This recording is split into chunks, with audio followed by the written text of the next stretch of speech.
Okay, thanks so much for taking the time to join me this afternoon. My name is Leanna Kalinowski. I am the program coordinator of NSPN's SciPol Scholars Program.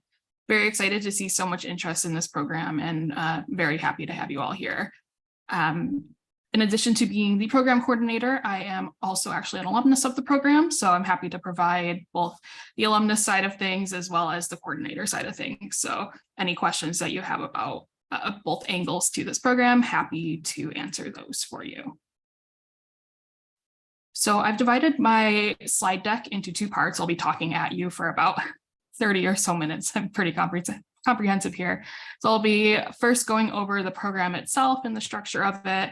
And then in the second half of my slide deck, we will talk about the application process. And then after I'm finished with the slides, we have plenty of time to ask and answer any questions that you all have about the program itself. So diving into the program structure, let me make myself smaller so you can see everything. Kind of, I guess that's the best we're going to be at right now. And yes, this recording will be shared afterwards. So, and I'll also share the slides via email to everyone that attends. Okay, so the general program overview. So the SciPol Scholars Program is an experiential learning program, which means that we learn by doing. And it is designed to help participants, one, practice their written, oral, and policy communication skills. So if you're interested in how to improve your writing skills for a policy brief, or you're interested in learning more about how you can do some research into a policymaker and tailor your policy pitch towards them and things like that, this is the program for you.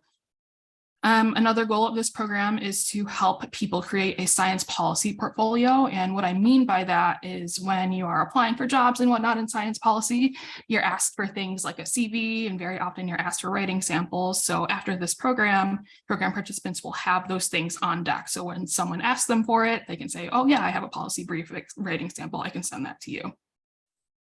Another key feature of this program is that you get the opportunity to network with professionals in the field. So we have guest speakers every week, and kind of think of it as like a weekly informational interview if you're interested in learning about the different careers that people take on in science policy. And then the final goal of the program is to give everyone an opportunity to work with an actual science policy organization outside of NSPN to work on a science policy project of your choice. So this is very high level. I'll be going into each of these things separately, but I did want to introduce some of the lingo that I'll be using. So when I talk about pre-scholar status, which is something kind of new this cohort, this just means a 2-week period before the boot camp starts, where participants will write the first draft of their policy brief. Then once you do that, you enter the 6-week boot camp. That's probably what most of you are here for, which is the 6-week program. You're based in a cohort and you do a combination of individual and group projects. And I run this twice a year. And then part 3 is the residency, which is that project with the external organization that I mentioned. So before I dive into each program component, I did want to address the elephant in the room, which is what the heck the program theme is. So you may have noticed that some of our branding says policy and the digital world on it. So the slide is for you. Each cohort is loosely based around a theme in science policy, and this is just meant to keep things fun. We all come together and we are united around this common interest and do activities that are related to this thing. So policy in the digital world means that this spring's cohort will be all based on technology policy, which I think resonates with a lot of people. I mean, technology is so pervasive in our lives right now. And I feel like even if you aren't an expert in technology policy, there is something within your expertise field that technology can be applied to. So I think we'll have a broad interest this time. There are some areas where the theme is applied and where it isn't. So where it is applied, for one, during week 1, you'll get a keynote lecture from a technology policy professional in the field. And this will just provide an overview of what technology policy is and the different things that are happening in that policy space right now. So it's a really fun way to kind of sit back and see what is happening in that area. Another thing, and this is a lot more intensive than just one keynote lecture, is that all policy briefs and breakout room topics in each given cohort must be really related to the theme. So for this spring's cohort, everyone will be writing a policy brief on a technology policy issue of their choice, as well as the activities that you do in breakout rooms still have a technology policy flair to them. There are a couple of areas where the theme is not applied though. So generally, yeah, while the things we'll be doing in breakout rooms will have that technology policy flair to it. Say, for instance, 1 week we're making a stakeholder map, right? And it's related to a technology policy topic. Although that is a tech policy topic, the things that you're learning and how to do a stakeholder map is still relevant to other areas of policy. So you're still getting that general policy curriculum there. Another area where the theme is not fully applied, aside from that first week with the expert in technology policy, is the weekly networking with science policy professionals. I'll get into what that looks like every week in a second, but you will have the opportunity to talk to people that do not work in technology policy. So this will still be good for you.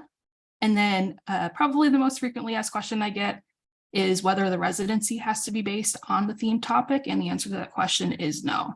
So you can do a residency that is completely different from technology policy, or you can choose to do something in tech policy if you want it to be.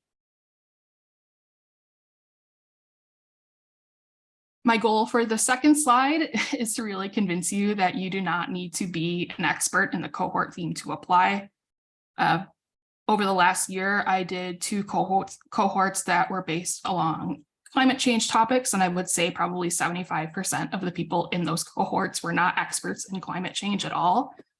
And when that does happen, so if you are in tech, let me back up a couple steps. When you are in this area, then yes, feel free to write a policy brief on a topic that resonates with you or is on something you research. But if not, I've seen 2 types of things happen. One, I've seen people attempt to relate this theme back to their research or discipline. So for instance, when I was in the program, my cohort theme was science and justice. And as a neuroscientist, I didn't know anything about the justice system at all. So I actually wrote my policy brief on improving screening for traumatic brain injury among incarcerated youth. So kind of had that neuroscience flair to it, completely outside of my wheelhouse, but I still had the opportunity to link that theme back to what I was studying. The other bucket of people, and I'd say this is the most common, is people write about something that is completely unrelated to their research.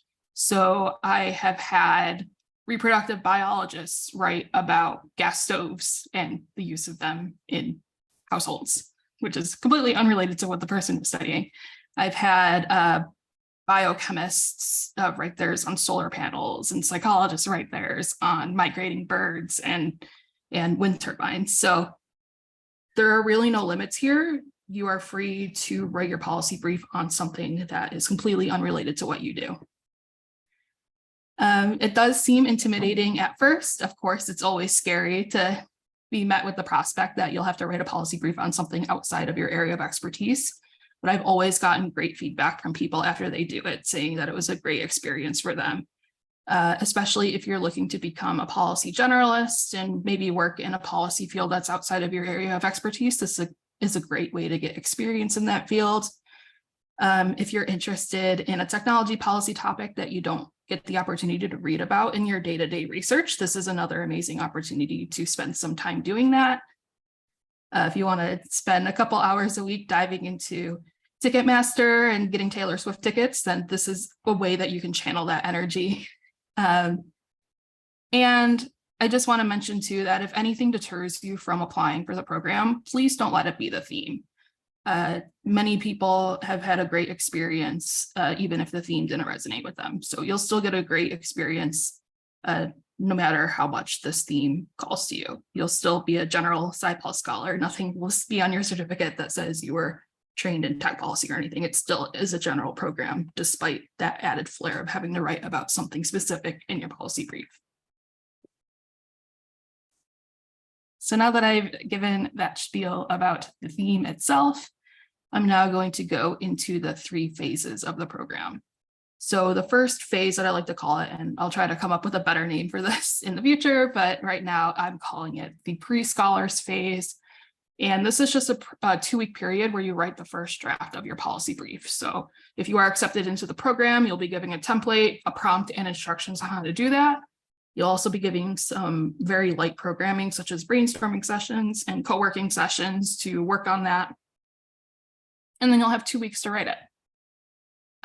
If you have applied to this program before or looked into this program before, this may sound familiar to you. This actually used to be part of the application process, but now I am making it so that the application process is separate, and anyone that is invited to write a policy brief and writes a policy brief and sends me their first draft of it is automatically accepted into the bootcamp program. So there's no more risk of writing a policy brief and getting rejected afterwards.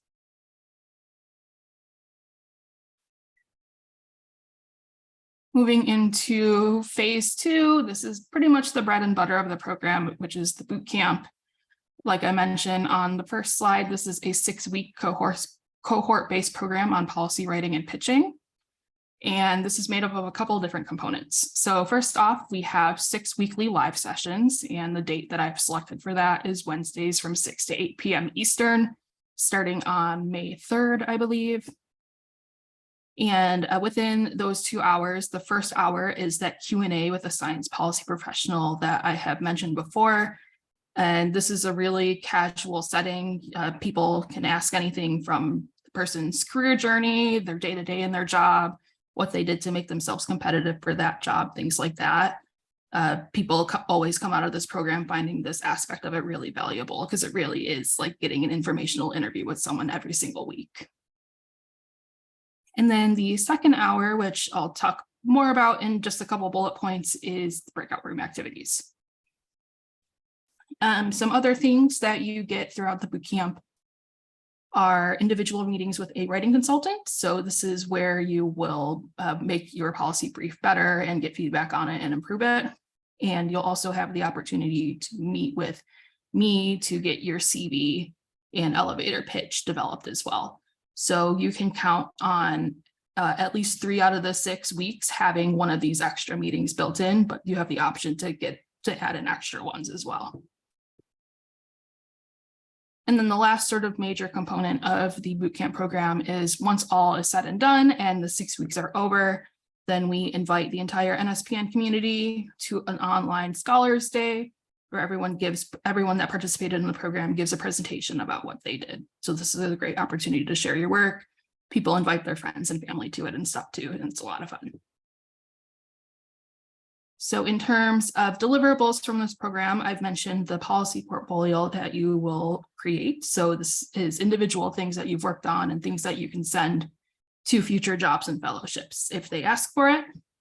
And then the other major deliverable, and this is actually what you will be presenting at Scholars Day, is a policy pitch that you create in a group. So at the very beginning of the bootcamp, you'll be put into a group of about 3 people, and you'll work on developing your policy pitch together, and you'll have sub-assignments along the way. So you'll have things like creating a stakeholder map, or creating a data visualization, or creating a 1-pager along the way to help bolster your policy pitch that you make in your groups.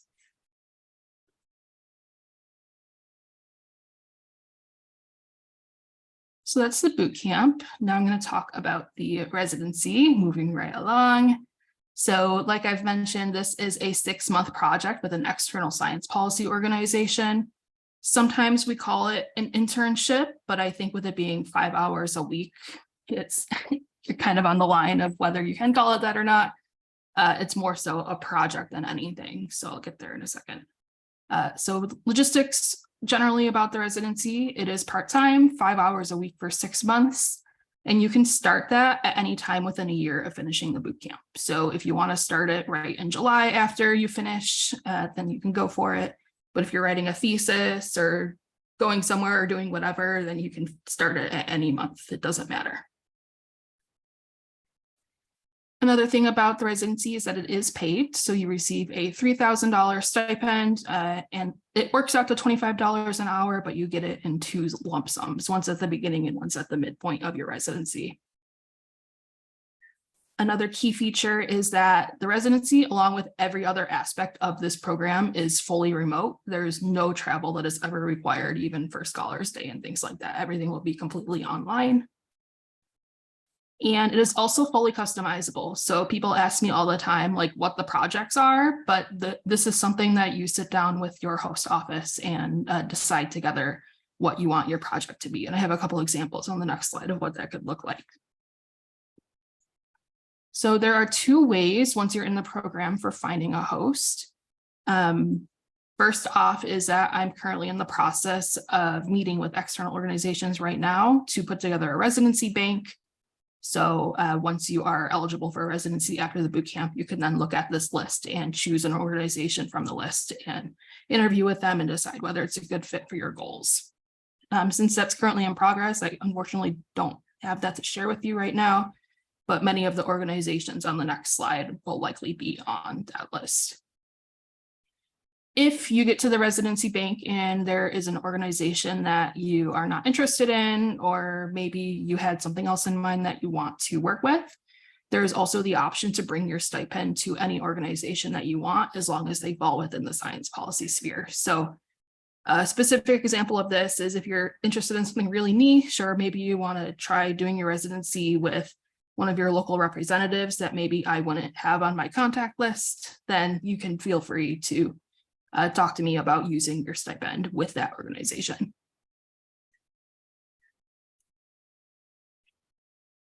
So here are some recent residency hosts and the projects that people did within them. So we always have people going to Union of Concerned Scientists. One of the more recent projects is someone who worked to identify water intensity of crop production in the Southwest US. Oftentimes people that go to UCS end up writing a blog post or some sort of internal memo or something. We also frequently have people go to the Washington State Academy of Sciences. They're a great partner of ours. And right now I have someone there that's currently organizing a climate change panel of policymakers and scientists in that area. One really cool one, and I think this really speaks to the different projects that you can do, is I had someone go to the Xerces Society last year, and she helped them write an endangered species petition. So if you know anything about that process, it's pretty arduous, and she had the opportunity to work on that. Research America, that was my residency actually, and I helped them evaluate their civic engagement microgrant program. So lots of interviews with program participants and looking through surveys and putting things together in a white paper. And then I also have someone at the Connecticut Academy of Science and Engineering right now. I think they'll be open to having a couple more join them January-ish maybe. And they are interested in developing a process to strengthen how researchers in their state can keep state policymakers informed on timely issues. So I hope that really showcases the vast range of residencies that you can do if you're a participant in this program. So that's what you'll be doing. Now I'll be going into eligibility and the actual application and selection process itself. So this is all on the website, so I'll go through it rather quickly, but you must be a current dues paid NSPN member. You can go to that website on the screen. Like I said, I'll send you these slides after, or send an email if you're unsure of whether your membership is still current. You must be either US based, or if you are living abroad, you must be a US citizen. This is due to the stipend. Unfortunately, I would love to have a greater pool, but unfortunately that's just how it is right now. If you are based in the US and you are an international student here, you can apply, but you are required to obtain proper work permissions. In the past, this has looked like CPT for F1 visa holders. If you fall under this category and you're unsure about what to ask your international student office, feel free to send me an email and I'm happy to help you out with that, but I can't provide any legal advice on this avenue. Another thing is that you should identify as early in your science policy career. Originally, this was designed with grad students in mind, and I'll talk more about this in a couple slides, but anyone from undergrad to postdoc is eligible for this program. Another big thing, and this is kind of why it has its own slide, is that you must be also available for all required program components. So all of the dates are posted. So if you know that you can't come, if you can't dedicate your life to writing a policy brief between April 1st and April 14th, then maybe consider applying next year. Boot camps, of course, happy to work with people if you get sick or something during the boot camp, but if you find that you have a vacation or a conference or something scheduled during that time and you know you won't be able to carve out time to come to the boot camp during those weeks, then I also encourage you to consider applying next time instead. And then you must also be intending to complete a residency within the year of finishing. So if you know you are starting a new job in the fall and your availability will change and you know you won't be able to do a residency, then I would consider holding off and maybe doing it at a time where you aren't so busy.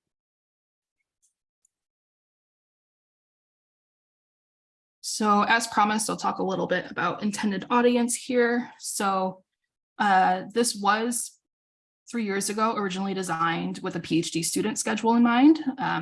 So it was designed where if you have research and teaching and service and all the other things you do as a PhD student, and you only have 5 hours a week to do something like this, that this can fit into your schedule. Of course, over the years, this has evolved, and we're happy to take people who fall into other situations, like if you have full-time job and caretaking responsibilities and only have 5 hours a week, then that's totally valid as well. But I do want to stress that with this program being 5 hours a week, especially the residency part, for some people that have more availability, that might not feel like enough time for them. So 5 hours a week, that usually looks like maybe meeting with your supervisor at your residency site once a week and then doing some asynchronous work. You're not really integrated with the day-to-day happenings of the organization with such a low time commitment.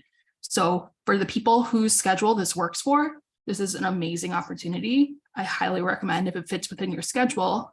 But if you have more than 5 hours a week to give and you're looking for something a little bit more intensive than this, then I would recommend looking at NSPN's resources page and seeing if there are other internships out there that are more suitable for you. Especially I find like postdocs, if you're competitive for this program, then you're most likely also competitive for things like the AAAS fellowship and many of the state fellowships as well. So if you want more of an intense opportunity, then I would recommend looking into those things instead. But again, it is a great opportunity if that time commitment works for you. I have had people get full-time jobs with their residency offices afterwards, so you still get that element of relationship building there, so that's great. One of my most recent scholars, they worked for a nonprofit for their residency, and then they got elected to the board of directors after they did the residency. So the opportunity for relationship building is still there. It's just not your traditional 10, 20 hour a week internship that you might see in other situations. In terms of prior experience that I recommend having before you apply, this program really is most suitable if you're intermediate in your science policy journey. And what this really means is having a basic knowledge of what science policy is and how scientists can interact with the policy system. You should also know the difference between, say, a policy brief and an op-ed, and know the basics of policy writing, maybe even have some experience communicating to non-science audiences already, just because you will be writing a policy brief pretty independently before you even start the bootcamp. So that's what I recommend having.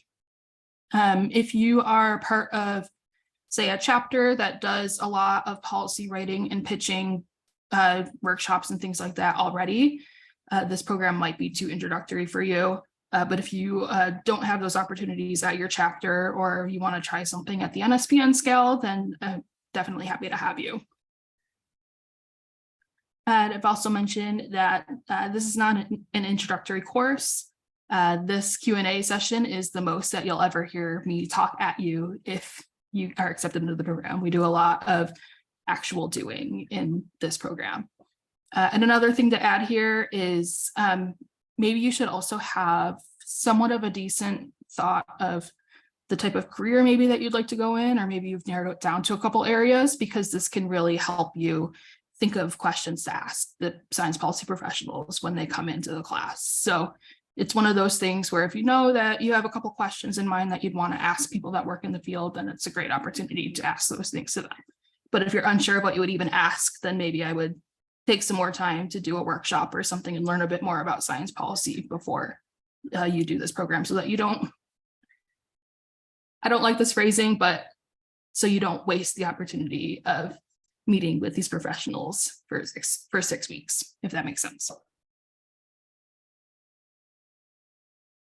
So people ask me all the time how they can prepare. I have a couple of things listed here. I won't read them all off to you, but essentially there are a ton of different things that you can do to make yourself competitive for this program. I have 8 things listed here. Having 1 or 2 of them is totally fine. I'll go into the actual application, I think, on the next slide, but I'd like to tell people that if you're in doubt about your experience, then I definitely still consider you, I definitely encourage you to still consider applying. And I guess, I don't know, I'd say looking at this list, an ideal combination that maybe you could have is maybe you've come to a couple NSPN workshops, you know the basics of science policy, and maybe you worked on a team to write a policy brief for a JSPG competition or something. I'd say that is a pretty solid experience to have before coming in.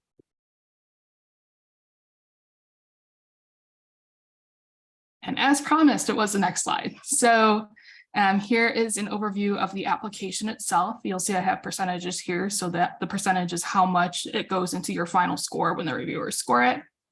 So when you first go onto the application, a couple questions down, you'll see 4 boxes where you're asked to list your experiences in science policy, and it's divided into 4 different areas. Those 4 boxes in total make up your 20% experience score. So you could have 2 things listed in one of the boxes and leave the rest of them blank, and you could still potentially get 5 points, or the full 20%. It's out of 5 points in this area. But then really the essays carry you the rest of the way. So in theory, someone could not get a single point in the experience section and knock the essays out of the park and still have a solid shot of getting in. So the 4 essays, there's one on, let me back up a couple steps. The essays are not trick questions. We are really looking for you to tell us about yourself. There are no specific things that we're looking for here. There's no correct answer. So I really want everyone to be authentic here and take this as an opportunity to tell us about yourself and why you're interested in the program.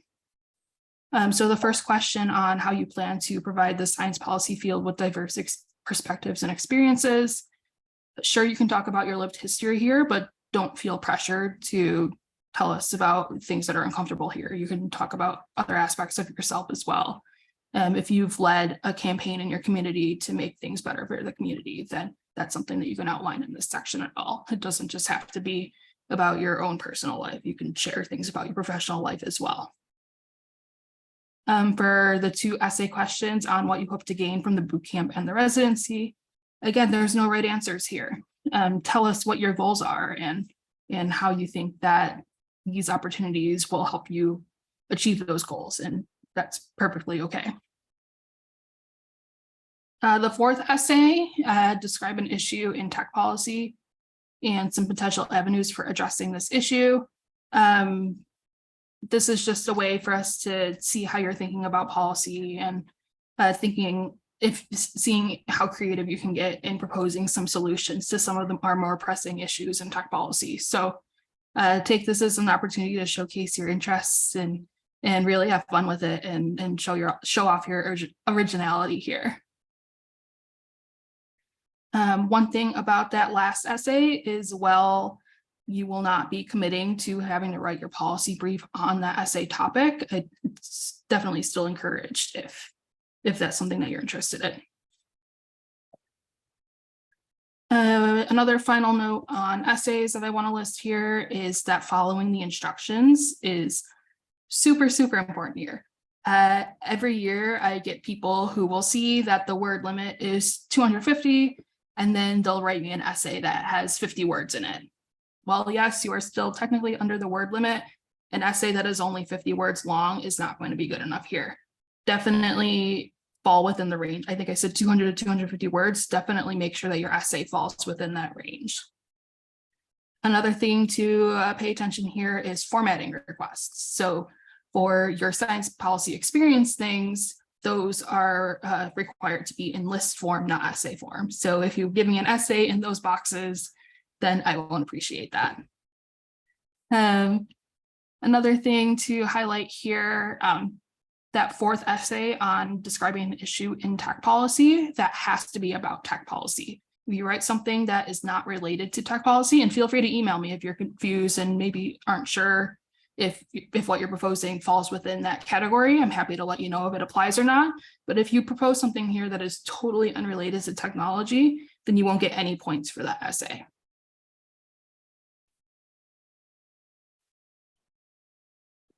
We're in the home stretch, we're super close.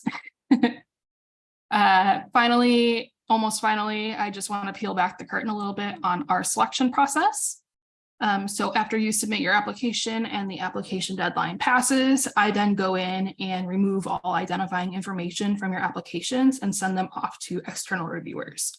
So this is usually a combination of program alumni and NSPN staff, and then they go off and they score your essays and your experience based on the instructions that I give them. Usually I aim to send the applications out to 3 independent reviewers. So you'll get 3 different perspectives scoring your application. Those are then averaged together. And then we come back and rank order everything and select our between 12 and 15 applicants to be accepted into the program. It's not 100% based on score. For instance, if I get 10 applicants all from UCLA and they all score within the top 10, I'm going to have to only pick 1 or 2 of you. Or if I get 10 neuroscientists, then I'll only be able to pick like 3 of you. So keep that in mind. And in terms of the total number of applications we get, it totally varies. I've seen 35, I've seen 70. It's really hard to predict. But I will say that based on the emails and the number of people that showed up to this webinar and things like that, and just the fact that technology policy is so applicable to many different fields, I think that this is going to be in the middle to upper range of that. So after I accept people, I also maintain a silent wait list. So I do rank order the next couple of people on the list, and if anyone decides that they don't want to do the program after they're accepted, then I go down this wait list. I don't tell people if they're on it or not. But at the end, once all spots are filled, I do send out a final notification email to everyone that says whether or not they were rejected. You won't be ghosted by us. I know I appreciate all the effort that everyone puts into their application, and I want to make sure that, of course, you're all treated with respect in that way. And if it hasn't come off already, this program is competitive. Last year, we had a 30% acceptance rate. And I anticipate that going down again because of the interest in this spring's theme. So I just want to encourage you that if you don't get in this time around, I definitely encourage you to try again next time. Many people apply more than once, and if there's anything that I can do to help support you in that, whether you don't get in this time and want to try again for the fall, but you lost your essays and want to reuse them, let me know and I'm happy to go in and send those back to you. And then finally, before I open up for questions, I just have some key dates here. These are all on the website, but just having them here for good measure. So the applications are open now and they will close on March 5th at 11:59 p.m. Eastern time. March 23rd, hopefully, is a day that first acceptances will start to go out. If it's March 24th and you haven't gotten one yet, please don't panic yet. There might be a delay in there, but I'll make sure to communicate with everyone on the status of your application. If you decide maybe you don't want to apply this time around and want to apply in the fall instead, or maybe you don't get in this time and you want to have the next one on your calendar, the cycle starts again in early July. And the fall boot camp, if you're interested in that, that one will run from October to November, and the pre-scholar status will be in September. And then the program dates. So, okay, the application dates above. So like I said, like the 23rd and the 30th, those could vary by a day or two, but these program dates on the bottom half here, these are all final. So the pre-scholar stage, you will be writing that policy brief between April 1st and April 14th. If you are accepted, then you'll do the boot camp on Wednesdays from 6 to 8 p.m. Eastern from May 3rd to June 7th. Scholars Day is June 14th, same time, 6 to 8. And then your residency window starts on July 15th. And you can, again, use that anytime up until July 2024. So I just talked at you all for 35 minutes. I'm going to give you all the opportunity to ask me any questions you have. Feel free to type them in the chat or unmute yourself. I also have my contact information up on this slide. So email address is scipolscholars@scipolnetwork.org. Happy to answer any questions there. A lot of this is on the website, and we're adding more to the website every day. And that is scipolnetwork.org/SPSR. And I'm also on the NSPN Slack. So if you're an NSPN member and you are a member of that Slack group, feel free to search my name on Slack and send me a DM, and I'm usually pretty responsive there. I have talked so much. I'm going to stop now, and I'm happy to answer any questions that you have. Thanks for being so attentive.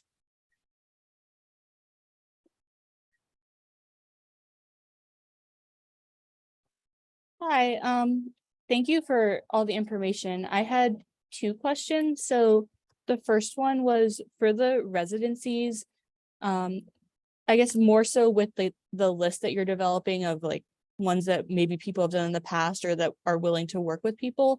Is it typically a pre-developed project that you kind of tailor to your own interest, or do you go in proposing your own project that fits within the company's goals?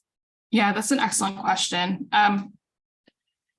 For the most part, they will have some projects that they have in mind, but many of them are very flexible just based on the ones I've worked with in the past. So if there is an organization on that list that you're interested in, but the project that they have listed doesn't quite resonate with you, you can still feel free to contact them and see if there's something else up their alley that you would be interested in. Okay, great. And then my other question was for the application essay question about the digital policy issue and how to address it. Is there any examples or more specific guidelines in terms of, would it be better, like, do you like to see one in-depth solution or a few varied solutions at like national and local levels, or is it kind of up to us to how we want to address the solution part of that question? Yeah, I think that's a great question. I would say it's up to you, whatever you think is the strongest for your writing style. I think most people will probably elect to go more in depth just because it's difficult to do that in 250 words. But if you can do so if you can do so in that word limit, then feel free. Okay. All right. Thank you so much. Yeah, no problem. To answer the question in the chat, someone asked, does the residency need to begin or end by July 2024? So your window to start that, maybe I misinterpreted your question. As long as you start it before July 2024, then that's okay. So if you start it June 30th, 2024, then that's okay. And you can start it at any time within that window. So if you want to start it in March, then you can. Sweet.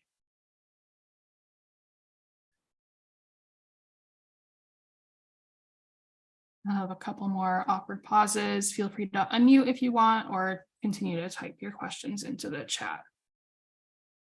But I see the participant number is starting to go down, so maybe my 37-minute presentation has answered everyone's questions.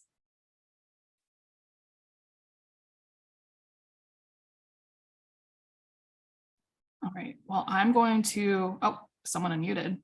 Go ahead. Hi. Hi. So you mentioned that this is for more of an intermediate level of policy communication and policy analysis. trainee, I guess. So what do you recommend for people who don't necessarily have the previous experiences with policy communication and policy brief writing? Do you think that it's worth trying to apply and see how it works out, or do you think that it's more worth to explore other options first? I like to tell people, when in doubt, always apply. So if you're on the fence there, definitely still give it a shot. In terms of specific things that I recommend to people, there's tons of options out there to learn about that thing, but I recommend looking into especially the Journal of Science Policy and Governance. They have a couple YouTube videos on how to write a policy brief. So, I mean, even if you spend a couple hours watching their YouTube videos, then that's totally something that you could put on your application, that you sat down and watched those videos and you know the differences between those different types of policy writing. Okay. Did I answer your question? Yeah, thanks. Wonderful. Okay, just reading something I got in the chat. How do you find the host for the residency program? So I'll share these slides after to everyone that registered, so you can see the slide I had on some examples. In terms of specific ones that I have lined up for 2023, that list is not final yet, but I will be sharing that once I have that as well. But like I mentioned, there is that option where if there is nothing on the list that you're interested in, once the list is a thing, then you can feel free to use your stipend at any organization that you want.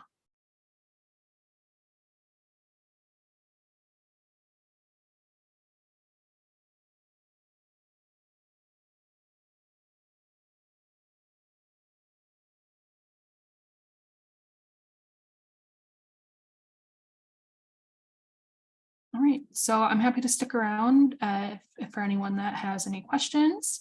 But otherwise, again, thank you all for coming today, and feel free to reach out at any time if you have any questions via email. Thanks. Thank you.